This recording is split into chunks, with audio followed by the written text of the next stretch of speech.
অভয়া কাণ্ডে শিক্ষিত অসুরের হাতে বধ হতে হয়েছে নির্যাতিতাকে। প্রতিবাদে 15,000-এরও বেশি কলম দিয়ে দুর্গা প্রতিমা তৈরি করলেন নদিয়ার মাঝদিয়ার গৃহবধূ পাপিয়া কর।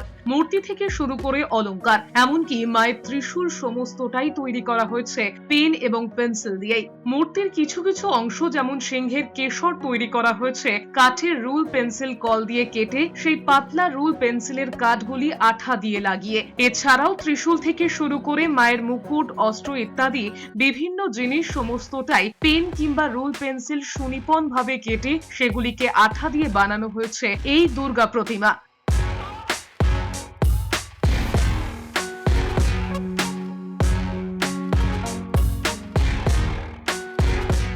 পেন দিয়ে দুর্গা ঠাকুর করার পেছনে দুটো বার্তা আমি কাজ করেছি।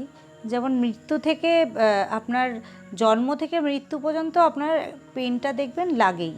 আপনার বার্থ সার্টিফিকেট থেকে ডেথ সার্টিফিকেট পর্যন্ত আপনার পেনটা ইউজ হয়। এটা একটা তো আমার খুব এই জায়গাটা আকর্ষণ করে আমাকে সবসময়, সেটা পেন। আর কিছু প্রতিবাদ হিসাবেও আমি পেনটাকে তুলে ধরেছি। এখানে প্রায় 15,000-এর বেশি পেন আছে। পুরো পেনটাই কিন্তু বাতিল কলম, মানে কোথাও কোনো কালি নেই। আমি যেমন দুর্গা মাকে জামা কাপড় থেকে, চুল থেকে সমস্ত কিছুই পেন দিয়েই করার চেষ্টা করেছি। এমনকি মায়ের ত্রিশূল, অস্ত্রশস্ত্র এবং অসুরকেও আমি পেন দিয়েই সাজিয়েছি। এবং আমার যে সিংহ বলুন বা অসুরের চুল বলুন, প্রত্যেককে আমি ওই পেন্সিল কাটারের যে কাটার পর বেরোয় সেই চোখলাটা দিয়ে বানিয়েছি। প্রতিবাদ আমি আমার কাজের মাধ্যমে তুলে দিতে চেয়েছিলাম, কারণ চারিদিকে তো শিক্ষিত অসুরে সমাজটা ছেয়ে গেছে।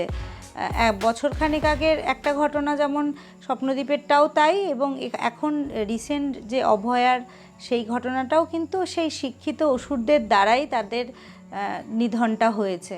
এবং আমি চাই যে মা আসার সময় তার শুভ শক্তি দিয়ে যাতে তার আগে বিচারটা আমরা পাই।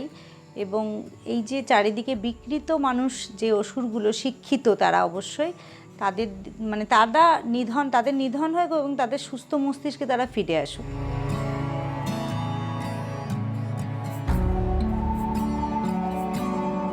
সম্প্রতি আরজিকরে ঘটে যাওয়া নারকীয় ঘটনায় যে সমস্ত বিষয়গুলি সামনে এসেছে তাতে দেখা যাচ্ছে অসুর রূপে শিক্ষিত মানুষে ভরে গিয়েছে এই দুনিয়া। আর সেই কারণেই ওই ঘটনার পরেই বিশেষ করে অসুরকে তিনি আরো কলম দিয়ে সাজিয়ে দিয়েছেন, এবং অসুরকে যে মা দুর্গা বধ করছে সেই ত্রিশূলও বানানো হয়েছে কলম দিয়েই। সুতরাং বলা যেতে পারে অসুর রূপী শিক্ষিত সমাজকে বধ করতে মা দুর্গার মতোই হাতে তুলে নিতে হবে কলম, যাতে সঠিক শিক্ষা আগামী প্রজন্মেরা পেয়ে তারা বদলাতে পারে সমস্ত শিক্ষিত রূপী অসুরকে। এই কাজটা তো আমার খুবই ভালো লাগে। মা প্রত্যেক বছরই কিছু না কিছু দিয়ে দুর্গার প্রতিমা বানান। তো আমিও এমনি কলেজে পড়াশোনা করি। তো কলেজে পড়াশোনার পাশে আমি যেটুকুনি টাইম পাই সেটুকুনি মাকে সাহায্য করার চেষ্টা করি। তো এই দুর্গা ঠাকুরটা বিক্রি করে যে অর্থটা পাবে, তো সেটা দিয়ে জামা কাপড় কিনে গরিব বাচ্চাদের বা গরিব মানুষদের জামা কাপড় কিনে দেবে। আমিও চাই যে, আমার এই কাজটা খুব ভালো লাগে, তো আমিও চাই এই কাজটা করতে। আমিও ভবিষ্যতে এই কাজটা করার চেষ্টা করব। প্রত্যেক বছর দিদি একটা কোনো না কোনো জিনিস দিয়ে করে, এটা সবচেয়ে আমি প্রত্যেক দিনই দিদির কাছে এগুলো শিখি। দিদি নিজের সংসারের কাজ করেও এই কাজগুলো করে, এটা খুব ভালো লাগে। প্লাস এই যে মূর্তিটা করছে দিদি, প্রায় 9 মাস ধরে দুর্গাটা করছে। এই দুর্গাটা বিক্রি করার পর যে টাকাটা পায়, সে টাকাতে গরিব মানুষের জামা কাপড় দেয় পুজোর সময়। এটা দিদির কাছে আমি শিখি। নদিয়া থেকে পলাশের রিপোর্ট, এস নিউজ।